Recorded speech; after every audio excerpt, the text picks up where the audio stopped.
नमस्कार, national India news के Delhi metro NCR bulletin में आपका स्वागत है। आइए नजर डालते हैं अब तक की तमाम खबरों पर। जम्मू कश्मीर के राजौरी में आतंकवादी ढेर सेना के एक जेसीओ शहीद एनकाउंटर जारी। सुरक्षा बलों को आज सुबह थाना मंडी इलाके के जंगल में कुछ आतंकियों के छिपे होने की सूचना मिली थी। राजौरी की पुलिस अधीक्षक सीमा नबी कस्बा ने बताया कि इलाके में मुठभेड़ अभी जारी है। मुख्यमंत्री योगी आदित्यनाथ का बड़ा ऐलान। राज्य कर्मचारियों का महंगाई भत्ता 28% हुआ। यूपी में राज्य सरकार के कर्मचारियों के लिए योगी सरकार ने बड़ा ऐलान कर दिया है। जुलाई 2021 से कर्मचारियों को 28% महंगाई भत्ता दिया जाएगा। बंगाल सरकार को बड़ा झटका। कलकत्ता हाईकोर्ट ने चुनाव बाद हिंसा पर सीबीआई जांच का दिया आदेश। अदालत के समक्ष कई जनहित याचिकाएं दायर की गई थी, जिसमें आरोप लगाया गया था कि चुनाव के बाद की हिंसा में लोगों के साथ मारपीट की गई, उन्हें घर से भागने के लिए मजबूर किया गया। अवैध खनन मामले के आरोपी कर्नाटक के पूर्व मंत्री जनार्दन रेड्डी को सुप्रीम कोर्ट से मिली राहत। बेल्लारी जाने को मिली इजाजत। सुप्रीम कोर्ट ने उन्हें कर्नाटक के बेल्लारी जिले और आंध्र प्रदेश के कडापा और अनंतपुरम जाने और वहां रहने की इजाजत दे दी है।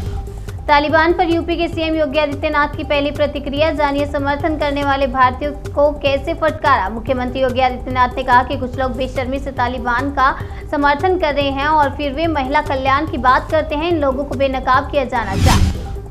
गोल्ड मेडल विजेता नीरज चोपड़ा हॉकी टीम समेत ओलंपिक पदक विजेताओं का योगी सरकार ने किया सम्मान। इकाना अंतर्राष्ट्रीय क्रिकेट स्टेडियम में आयोजित कार्यक्रम में राज्यपाल आनंदीबेन पटेल और मुख्यमंत्री योगी आदित्यनाथ ने खिलाड़ियों का सम्मान किया। एथलीट नीरज चोपड़ा को 2 करोड़ रुपए की धनराशि प्रदान की। सीएम योगी का बड़ा ऐलान। माफियाओं की जब्त की गई जमीनों पर गरीबों और दलितों के लिए बनेंगे मकान। सीएम योगी आदित्यनाथ ने गुरुवार को विधानसभा में बड़ा ऐलान किया है। योगी ने कहा कि माफियाओं की जमीन पर गरीबों और दलितों को बसाया जाएगा। अमेरिकी सेना ने अफगानिस्तान से 150 भारतीयों को कतर एयरवेज से भेजा दोहा। अब सभी दिल्ली लाए जाएंगे। अफगानिस्तान में मौजूदा स्थिति को देखते हुए वहां भारतीय नागरिकों को वापस लाने का अभियान जारी है। अब अमेरिकी सेना की मदद से 150 भारतीयों को लाया जा रहा है।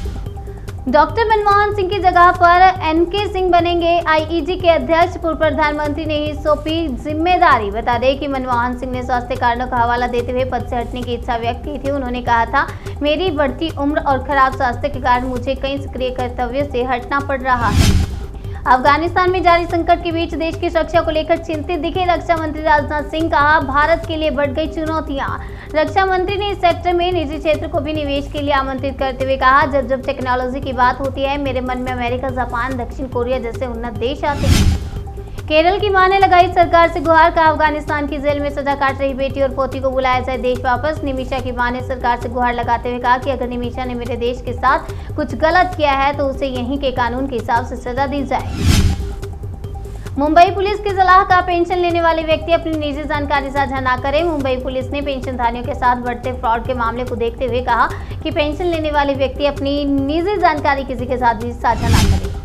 वैक्सीनेशन के बाद भी कोरोना वायरस से संक्रमित हो रहे हैं लोग। नई स्टडी में विशेषज्ञों ने किया डेल्टा वेरिएंट को लेकर कई बड़े खुलासे। डेल्टा संक्रमण के आने के बाद से ही कई ऐसे मामले सामने आए जिसमें वैक्सीनेशन के बाद भी लोग इस वेरिएंट का शिकार हुए हैं, जिसका मतलब है कि टीके वायरस के नए वेरिएंट को रोकने में कम सक्षम है।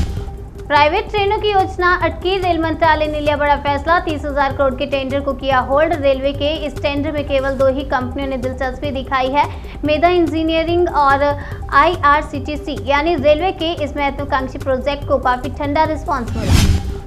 स्वयं सहायता समूहों के लिए बड़ी खबर। आरबीआई ने बदला 20 लाख रुपए तक के लोन देने का नियम। स्वयं सहायता समूहों को अब 20 लाख रुपए का लोन किसी कोलेटरल के बिना ही मिल सकेगा। आरबीआई ने इस फैसले के बारे में सभी बैंकों को पूरी जानकारी दे दी है। एसएचजी को यह लोन NRLM के तहत दिया जाता है। दिल्ली मेट्रो एनसीआर बुलेटिन में बस इतना ही। बाकी की तमाम खबरों के लिए बने रहिए हमारे साथ और देखते रहिए नेशनल इंडिया न्यूज।